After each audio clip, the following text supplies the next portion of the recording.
So, hello mga friends.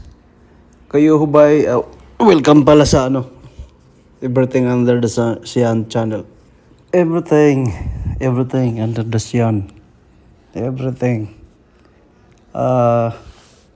This time, kung kayo'y nahihirapan na magpakulo ng itlog o ulam, kasi minsan pag tayo ay nagluluto ng itlog, although padali lang naman magluto ng itlog, ibig kong sabihin na pagluto ay yung paraan na pakuluan o nilagang itlog. So siyempre ang mga panibagong mga innovative na o innovation sa ating teknolohiya at mga produkto ay nag-upgrade at i-improve ang ating mga produkto. So, gumawa sila ng mabilisan na paraan sa pagluto ng itlog. At itong ang unboxing natin ay patungkol sa pagluto ng itlog na hindi na natin kailangan na magpakulo. Hindi na natin kailangan na ilagay sa kanin nga mainit. Pero pwede pa naman. Atin lang itong silipin at alamin kung ano ang diferensya kung may ganitong bagay na idaan natin sa ganitong pagluto ng itlog. So, ito ang ating i-unbox at ito yung sa loob. Alisin natin itong mga takip at mga na kabalot para ating makita kung paano ito paganahin, ano ang mga instructions, ano ang nakalagay sa manual, kasi para malaman natin kung paano paandarin, paano gamitin, paano siya mag-operate, at ano-ano pang kanyang mga instruction base sa kanyang user manual. Kasi pag gamit sa mga kusina at mga elektrika at mga ganitong bagay-bagay ay kabilang ito sa appliances. So ito pala ang kanyang sa loob. Yan ang tray siguro ng itlog. 1, 2, 3, 4, 5, 6, 7 1, 2, 3, 4, 5, 6, 7 7. Tama ba? 7 ba? Tama ba yung bilang natin? 7 itlog. So, dyan, makaluto tayo ng itlog na 7 piraso. 1 at the time. So, yes. Now, ngayon, sa pagkakataong ito, ay lagyan natin siya ng tubig sa ilalim para yung steam siguro nito ang magdala ng init diyan sa loob. At siguro may sa ilalim nito ay may coil. So tingnan natin sa ang kanyang instruction. Paano ito i-operate at alamin natin. Yan, basahin natin. Blah blah blah. Egg, log, yan switch,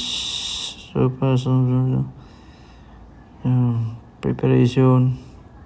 Okay. So, dito talaga ilagay ang itlog at tubig dito. Now, subukan natin, pakuluan natin itong itlog. Ito yung takip. Ganun lang siya ka simple.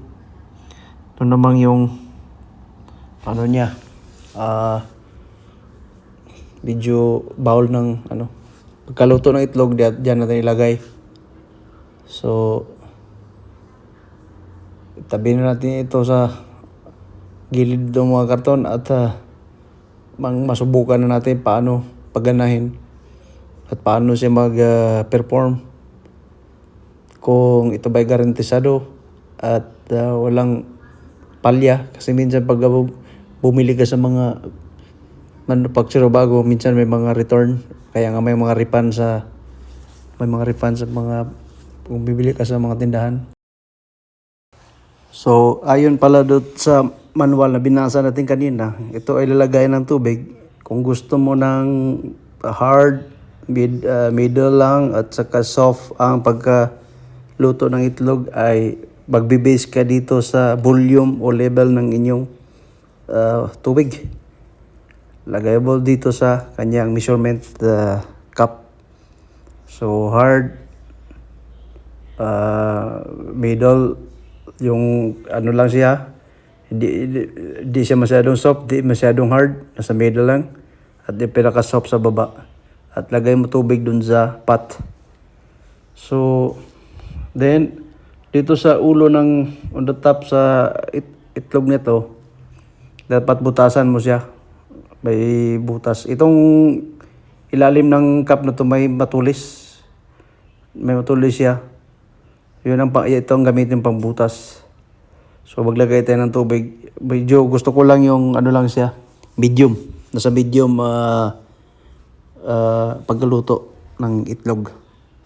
Inumin ko muna kasi ito bago pa. Para kunan lang natin ng kunti kasi napuno. Doon siya sa hard cook. Dito tayo sa medium cook.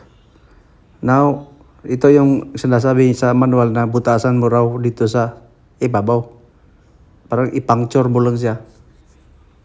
Ng matulis. Parang nakadikit na matulis na needle.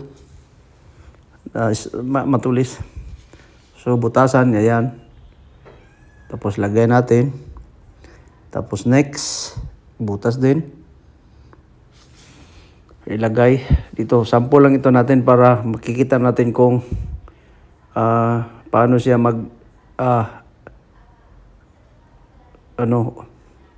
perform. So ngayon, isaksak natin ito sa ating outlet. Now, atin na siyang i-on. I-on natin mga kaibigan. Ito na. Ayan po. May indicator na nagluto na siya.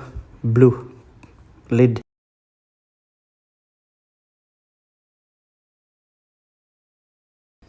So, pagkalipas ng ilang minuto mga kaibigan ay ayan, kumulo na siya.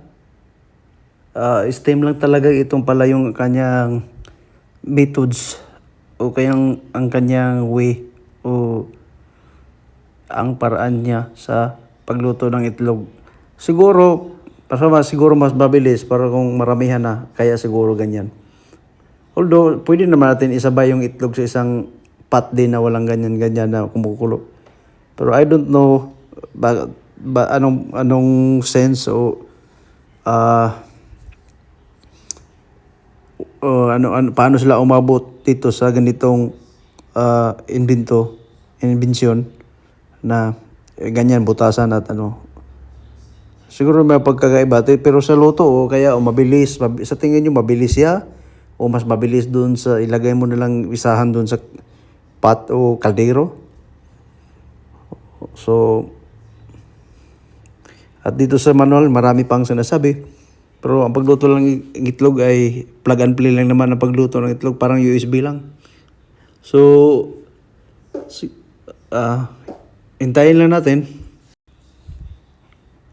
So ito na kinuhaan natin para kasi pagluto ng itlog wala naman siyang timer, pero sa akin pag nasa middle lang na siya pagluto ay mga tatakbo siya ng 8 minutes o 10 diyan lang hanggang doon ako 8 minutes to 10 minutes. Pero dito sa manual nga ang dami niyang sinasabi, di ko na maano kasi dito lang tayo sa actual. So ayun, tinanggal na natin siya at masubukan natin yung itlog na to kung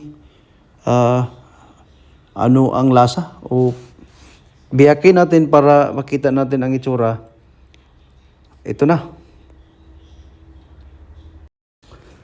So far, okay naman ang kanyang pagkaluto at hindi naman dupikit ang Kasi may ibang kulang sa luto. Pag bitak po ng shell niya, ay didikit pa yung didikit pa yung case shell ng itlog. So nakita natin, ayan, maayos naman siya at hindi naman siya uminit, walang palyar at mas mabilis kasi marami kang malalagay at madali mo siyang makuha. Kasi nga nakapatong lang siya. Ganun din ang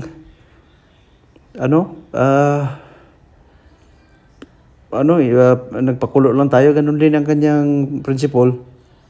So, yes, pwede siguro sa mga ito, siguro mabilisan, lalo na pag nasa apartment, yung mga dormitoryo ng mga estudyante. Malaking tulong ito sa, din, sa mga estudyante, yung nagmamadali, pagod na sa pag-aaral, tulog na dito, ito, mabilisan. So, sa tingin nyo mga kaibigan, pwede siguro sa mga nagmamadali.